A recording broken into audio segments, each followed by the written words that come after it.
selama bulan puasanya kedai aku stabil, kan stabil, kan normal bagi awak dagang, jualan-jualan, pasar makan, dan pasar kadon makan, makan dan agama. Alhamdulillah dia aman ni Abang Kecil. Jadi untuk kita mudah-mudahan insya-Allah waktu itu semua akan dapatkan pusat perbelanjaan tradisional. Ya. Untuk orang jual kuih, ada makanan baik cendol, baik kuih yang lain.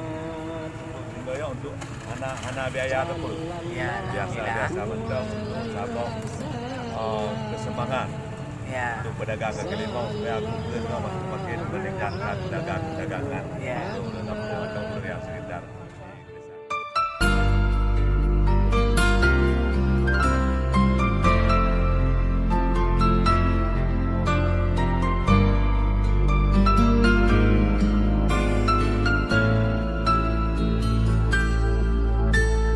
Hilal datang mengerangi hariku yang terasa sunyi. Oh Ramadan, berkahmu ku tunggu, angkat musibahku. هلا الهلال ليعلن أننا في شهر رمضان الكريم فأبشروا. هيا فهل من مذكر أيا عباد Allah.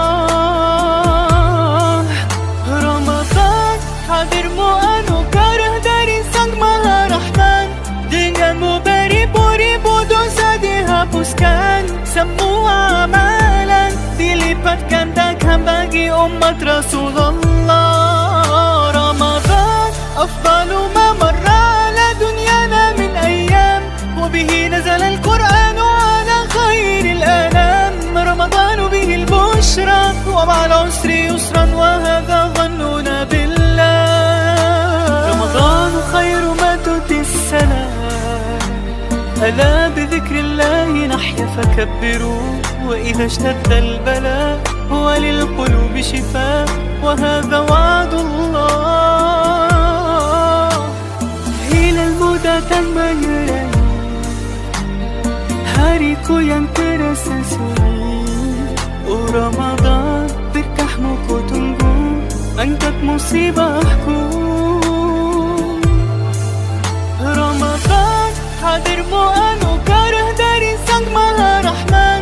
Denganmu beribu-ribu dosa dihapuskan, semua amalan dilipat gandakan bagi umat Rasulullah. Ramadan afdalu ma marra ala dunyana min ayyam, wa bihi nazala al-Quran ala khairil anam. رمضان به البشرى ومع العسر يسرا وهذا